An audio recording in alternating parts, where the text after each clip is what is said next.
السلام علیکم ورحمۃ اللہ وبرکاتہ ان الحمد للہ والصلاة والسلام علی رسول اللہ اعوذ باللہ من الشیطان الرجیم بسم اللہ الرحمن الرحیم اما بعد. ناظرین کرام، عقیدہ توحید کامیابی کا سب سے پہلا زینہ ہے.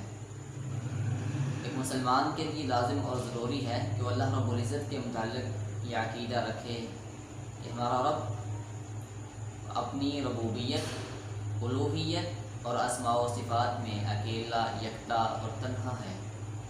نہ اس کا کوئی شریک ہے اور نہ اس کا کوئی ہمسر ہے. اس کے برعکس شرک ہے جو انسان یہ صفات اللہ کے علاوہ کسی غیر کے متعلق ان کا تصور کرتا ہے، عقیدہ اور نظریہ رکھتا ہے. ایسا انسان اپنے رب کے ساتھ شرک کر رہا ہوتا ہے. اور شرک ایک ایسا مہلک مرض ہے اور ایک ایسا ناقابل معافی جرم ہے کہ جس کے متعلق اللہ رب العزت فرماتے ہیں کہ جو انسان اپنے رب کے ساتھ شرک کرتا ہے، اللہ رب العزت ایسے انسان پر جنت کو حرام کر دیتے ہیں اور ایسے انسان کو جہنم کا ایندھن بنا دیا جاتا ہے. انہ من یشرک باللہ فقد حرمہ اللہ علی النار. انہ من یشرک باللہ فقد حرمہ اللہ الجنہ ومأواہ النار.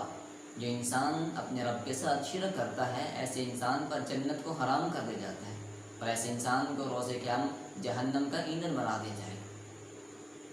اور رحمت دو عالم صلی اللہ علیہ وسلم نے بھی اس کی تائید کرتے ہوئے فرمایا کہ من مات یشرک باللہ دخل النار. جو اس حالت میں اس دنیا سے چلا جاتا ہے، اس حالت میں مر جاتا ہے، اس حالت میں اسے موت آتی ہے تو اللہ رب العزت کے ساتھ شرک کر رہا ہوتا ہے، ایسے انسان کو جہنم کا ایندھن بنا دیا جائے گا. اور جو انسان اپنے رب کے ساتھ شرک کرنے والا ہوتا ہے، ایسے انسان کے تمام تر نیک اعمال کو، اس کی تمام تر نیکیوں کو تباہ و برباد کر دیا جاتا ہے، تمام تر اعمال کو ضائع اور ریگان کر دیا جاتا ہے.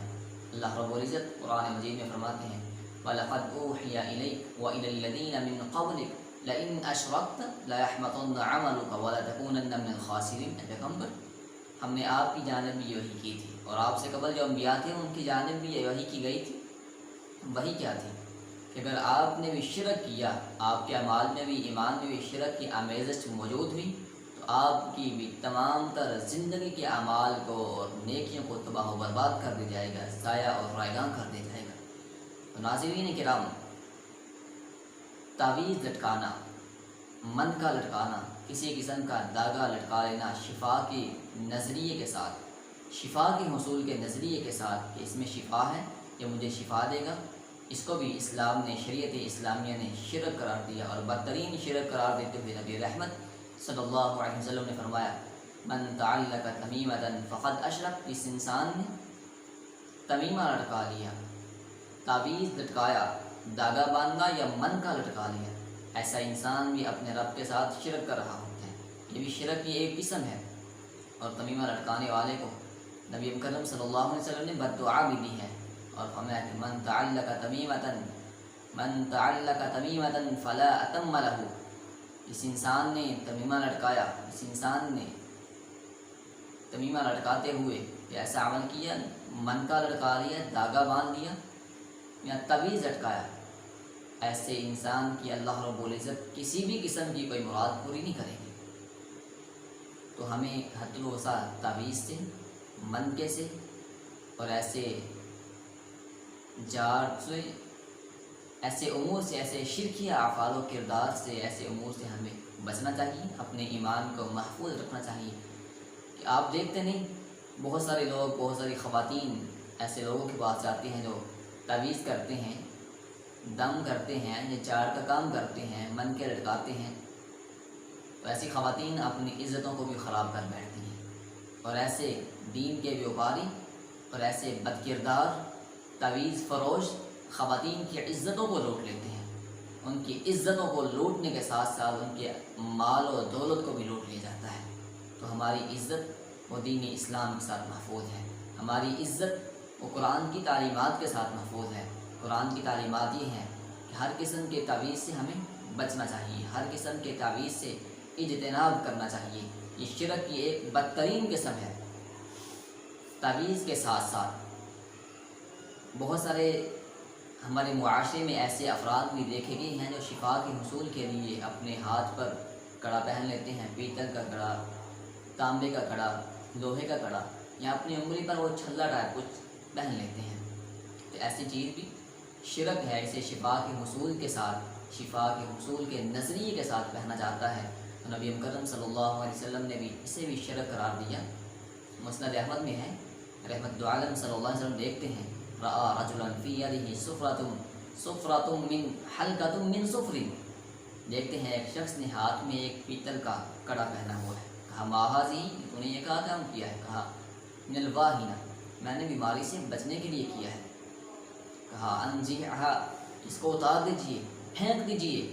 اگر آپ نے یہ کام کرنا ہے، کڑا پہننا ہے، تو یہ آپ کی بیماری میں مزید اضافے کا باعث بنے گا۔ یہ پیتل کا کڑا آپ کو شفا نہیں دے سکتا۔ بہت سارے لوگ شفا کے حصول کے لیے کڑے پہنتے ہیں یا انگلی پر چھلے پہنتے ہیں، تو یہ بھی شرک کی ایک قسم ہے۔ رحمت عالم صلی اللہ علیہ وسلم نے فرمایا کہ اگر تو اسی حالت میں مر گیا تو کبھی بھی کامیاب نہیں ہو سکتا، یعنی کبھی بھی جنت میں نہیں جا سکتا۔ اگر اسی حالت میں مر گیا، پیتل کا کڑا پہنے ہوئے، چھلا پہنے ہوئے، تو اللہ رب العزت تجھے جہنم کا ایندھن بنا دیں گے۔ تو شرکی افعال سے خود کو بھی بچائیے، اپنے ایمان کو محفوظ کیجیے، اپنے اعمال کو محفوظ کیجیے۔ شرک کی اور تعویذ کی ایک قسم تو یہ ہے۔ اور کیا آپ نے کبھی ایسا دیکھا نہیں کہ بہت سارے تعویذ ایسے ہوتے ہیں، ان پر لکھا ہوتا ہے، یا تو خانے بنائے ہوتے ہیں، لکیریں لکھی ہوتی ہیں، لکیریں لگا دی جاتی ہیں، یا گنتی کے اعداد لکھ دیے جاتے ہیں، یا شیاطین کے نام لکھ دیے جاتے ہیں۔ تو ہماری عقل کے کام نہیں کرتی کہ یہ گنتی کے اعداد ہمیں شفا دیں گے، یہ شیاطین کیا ہماری حفاظت کریں گے، یہ لکیریں کیا ہمیں شفا دیں گی۔ افسوس یہ ہے کہ ہمیں پتہ بھی ہوتا ہے اور ہماری عقل پر شرک کی وجہ سے پردہ پڑ جاتا ہے، ہم پھر بھی یہ نظریہ بنا لیتے ہیں کہ اس قدر ہم پستی میں گر چکے ہیں کہ ہمارا ایمان کا لیول اس قدر گر چکا ہے کہ ہم اپنے اللہ پہ توکل کرنے کے بجائے، اس پر ایمان لانے کے بجائے کاغذ کے ایک ٹکڑے پر ایمان لا رہے ہیں کہ ہمارے ایمان کا لیول یہی رہ گیا ہے، کیا اس قدر ہم پستی میں گر چکے ہیں۔ تو اپنے ایمان کو محفوظ کیجیے، اپنے اعمال کو محفوظ کیجیے۔ تعویذ کی ایک قسم تو یہ تھی، اور ایک قسم اس کی دوسری قسم وہ یہ ہے کہ لوگ قرآنی تعویذ لٹکاتے ہیں۔ قرآنی تعویذ لٹکانا، قرآنی تعویذ بنانا، یہ بھی ایک غلط، ممنوع اور کبھی جرم ہے۔ محمد کریم صلی اللہ علیہ وسلم نے اپنی زندگی میں کبھی بھی قرآن کا تعویذ نہیں بنایا، آپ کے صحابہ نے کبھی بھی قرآن کا تعویذ نہیں بنایا۔ ہاں، قرآن کو آپ چاہتے ہیں ہمیں شفا ملے تو قرآن کو پڑھیے، قرآن کو خود پڑھیں، قرآن کی تلاوت کریں، قرآن کو سمجھیں، قرآن کے ساتھ اپنا تعلق مضبوط کریں، اس کے ساتھ منسلک ہو جائیں، وابستہ ہو جائیں، اس سے پڑھ کر اپنے آپ کو دم کر کیجیے۔ قرآن میں یقیناً شفا ہے۔ آپ سمپل سی مثال سمجھیے، میڈیسن، ڈاکٹر ہمیں میڈیسن دیتا ہے، تو میڈیسن ہم کھانے کے بجائے کبھی ایسا ہوتا ہے کہ اسے گلے میں لٹکا لیں یا اس میڈیسن کو اپنے بازو میں باندھ لیں۔ انسان کو بخار ہوتا ہے، کیا ایسا ممکن ہے وہ پیناڈول کا ایک پتا یا پیناڈول کی ایک ڈبی اپنے گلے میں لٹکا لے، کیسے شفا مل جائے گی؟ ہرگز نہیں ملے گی۔ تو قرآن کی مثال بھی ایسے ہیں، قرآن کو گلے میں لٹکانے کی وجہ سے شفا نہیں ملے گی۔ جب تک ہم قرآن کو پڑھیں گے نہیں، اس کو سمجھیں گے نہیں، اس کے مطابق اپنی زندگی میں چینج نہیں لے کے آئیں گے، تب تک ہمیں شفا نہیں ملے گی۔ اگر شفا چاہتے ہیں، اپنی حفاظت چاہتے ہیں، اس کے لیے ہم نے قرآن کے ساتھ اپنا تعلق مضبوط کرنا ہوگا، قرآن کے ساتھ وابستگی اختیار کرنی ہوگی، اس کے ساتھ ہم نے منسلک رہنا ہوگا، اس کو سمجھنا ہوگا، اور اس کے مطابق ہمیں اپنی زندگی میں ایک چینج لے کے آنا ہوگا۔ اس میں بہتری ہے، اسی میں ہماری عزتیں بھی محفوظ ہیں، اسی کے ساتھ ہمارے اعمال بھی محفوظ ہیں، اسی کے ساتھ ہمارا ایمان بھی محفوظ ہے۔